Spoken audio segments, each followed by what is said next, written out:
In this section, we'll be learning about NI MAX and how to validate our instrument connection. Once we have our DAQ devices connected to our signal, we can use Measurement Automation Explorer, or MAX for short, to test our signals. We'll just have to open up MAX and find our DAQ device under Devices and Interfaces. We then open up a test panel for our device to take some quick readings.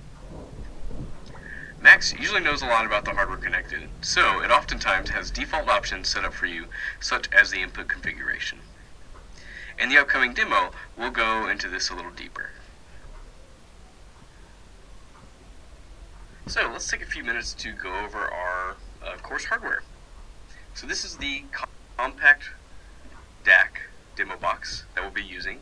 As you can see, we have a CDAQ 9178 chassis that we'll be using. On the left-hand side, we have our USB and power connections. Make sure those are connected up.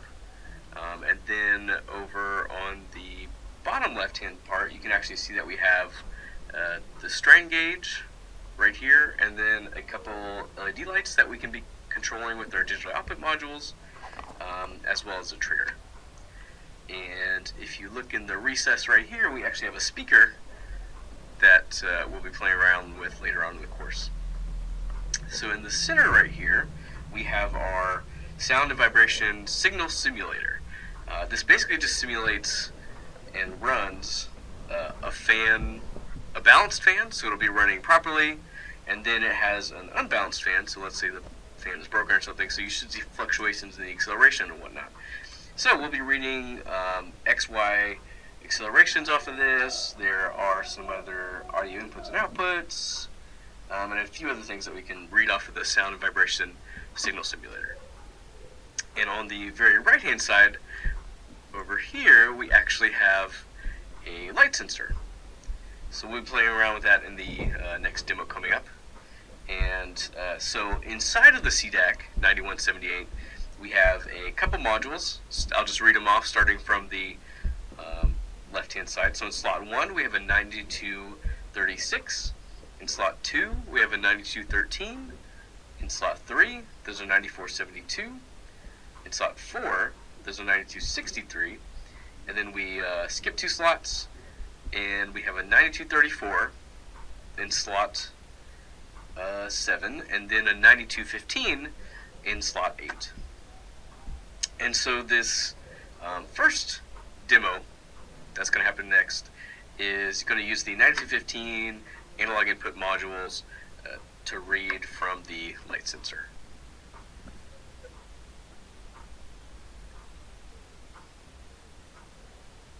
Also, don't forget the cables that are included in the compact DAQ demo box, so the audio cable and then the USB cable.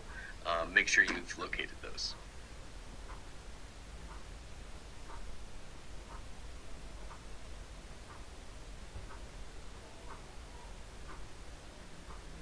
Alright, so we've got our compact DAQ demo box all hooked up, powered on. There's no power switch, so you just plug it in and it should turn on right away. I've got it hooked up to my computer with a USB cable, so we should be ready to go. In this demo, we'll kind of just go through opening up MAX, verifying the connections, and reading our first signal. So if I start here, I will just open up NI MAX.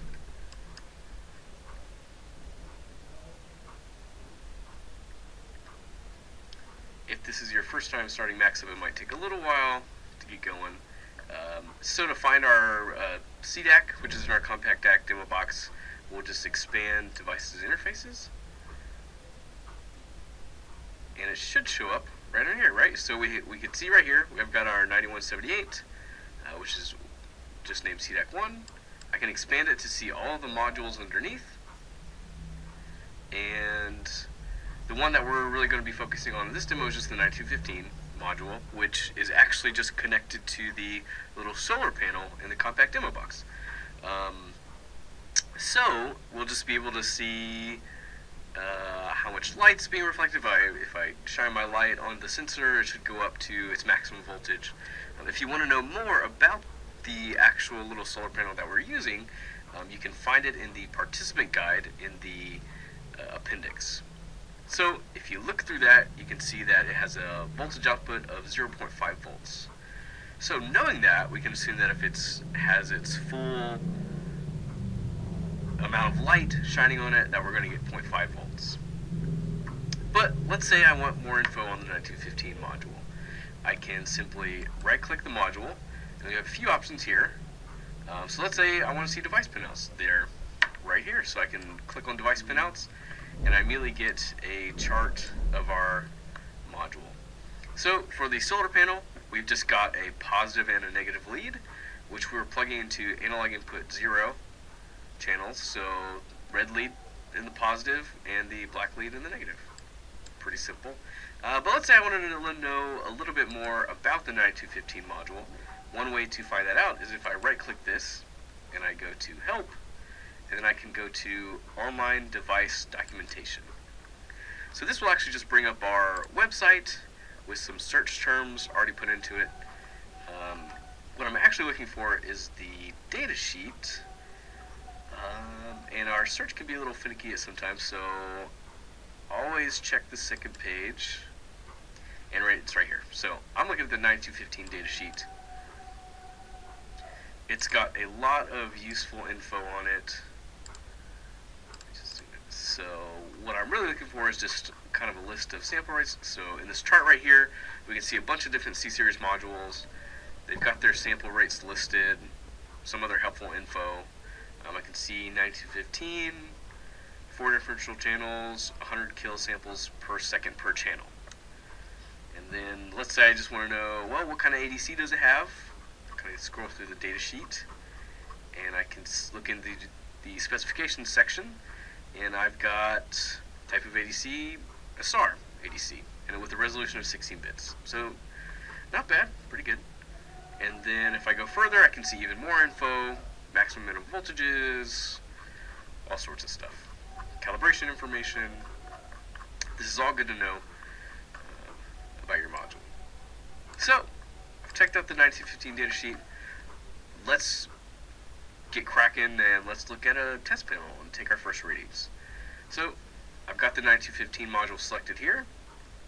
I can select test panels up here, or even just right click and go to test panels. We see that the test panel opens up, and we have a few different options here. I can pick my channel that I want to read from in my module 8, which is the 9215. We're going to be taking readings from the analog input channel 0, so we'll just leave that at 0. I'll be changing my mode. I want to take continuous samples, so I'll just select that. And then we can choose our rate and how many samples we actually want to read each time we take a reading. And then we get into a couple other different options. We want to take a voltage measurement type. That's the only one this module can do, so it limits us to that. We then have our max and minimum voltage input. So knowing that the solar panel has a maximum output of 0.5 volts, let's just go ahead and change this to 0.5. And then we know we're not going to go negative, so let's go ahead and change that to 0. As you can see, our chart scales over here. And then we get into terminal configuration. You can see here that it's only letting us do differential, but you can see that the other options are actually our grounding configurations that we saw in the field wiring and noise considerations guide, as well as a couple of the other slides. So once I've done that, I can take some samples.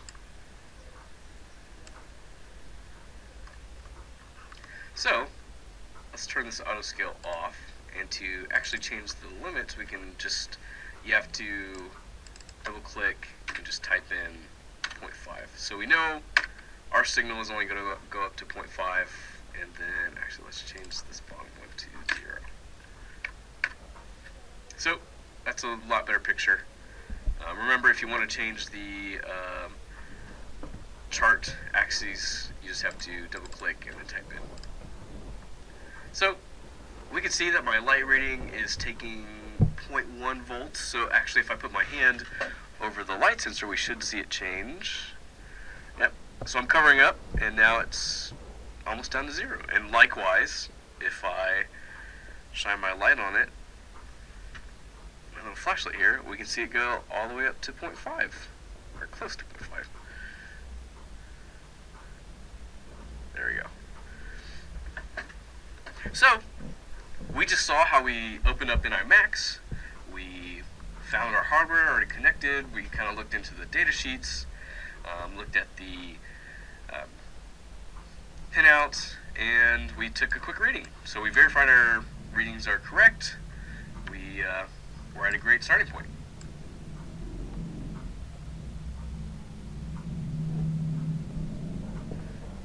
So we just went through a demo where we hooked up our compact DAQ box and we read some signals.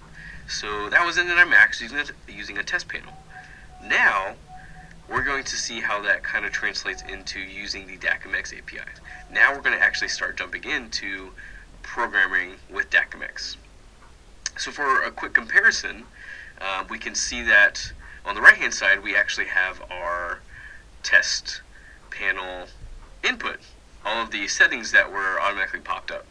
And on the left hand side we have our DAQmx create virtual channel VI. And so you can kind of see the similarities between the inputs for the create virtual channel and the settings that we had in our test panel. So the measurement type is actually, so if you look at measurement type on the test panel side, we have voltage. That actually corresponds to the drop-down menu in the virtual channel. So there's voltage, analog output, a couple other things. And then you can also see that we have minimum value, maximum value as inputs on the create virtual channel. Those were also on the test panel. They all correspond. One important thing to realize is that the only required input is the physical channel. And remember that you can tell that because it's a bolded lettering in the VI connection chart. So what does that mean for the rest of the values? That means that LabVIEW is just going to use the default values for those data types. And you can look into those further and see what those are using LabVIEW help. For this situation, the max and min are just going to be like they were in the test panel. It's going to choose 10 to -10 for the minimum and maximum values. In our next couple exercises, we'll jump into using the DAQmx API and getting started with it.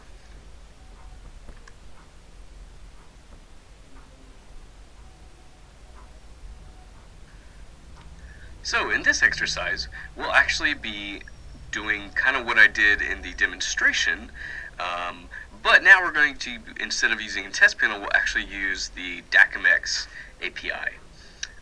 But instead of starting from scratch and building it all up on your own, we'll look at an example that does the exact same thing.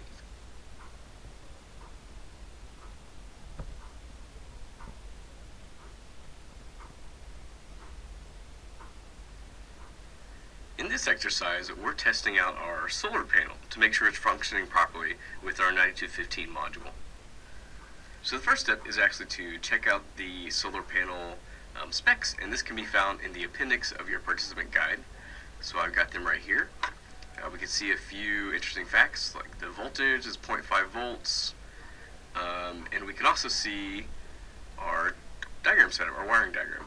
So you can see here that I am just wiring the positive wire into our AI 0 channel positive, and then our negative into the AI 0 negative.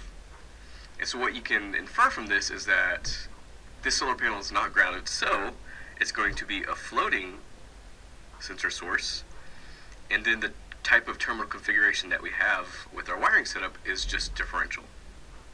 And then again, the device pins that we're using is AI 0 positive and AI 0 negative.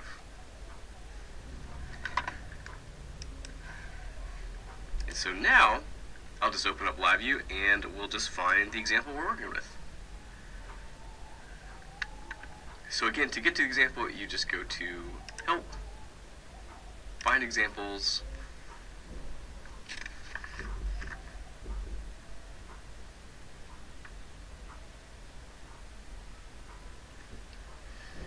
and I am just looking for hardware input output. DAQmx, analog input, voltage software timed input.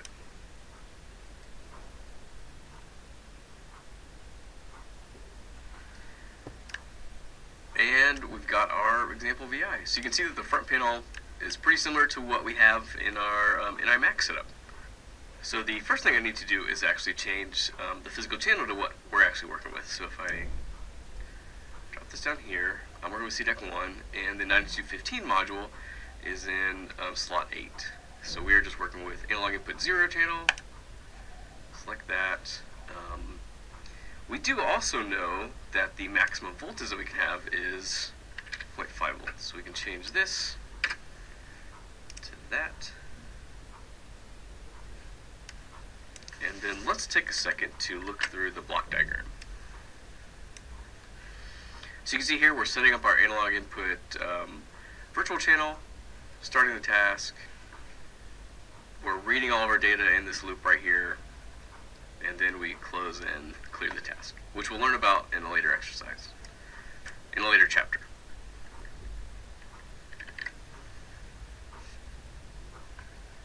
So now, let's go ahead and test the VI.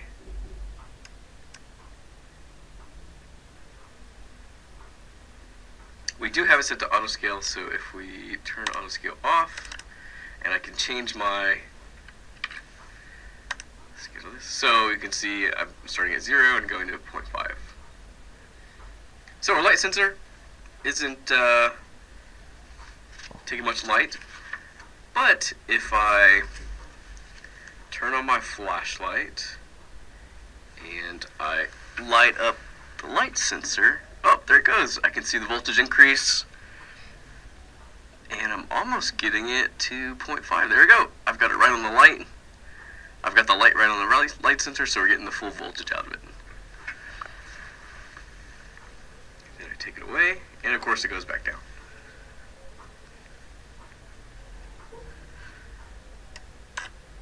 And that is pretty much the exercise.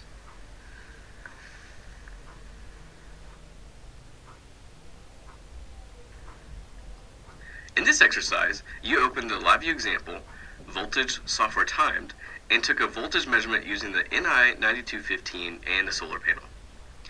You used specifications for the solar panel to determine appropriate minimum and maximum voltages and determine the correct terminal configuration to connect the system up properly.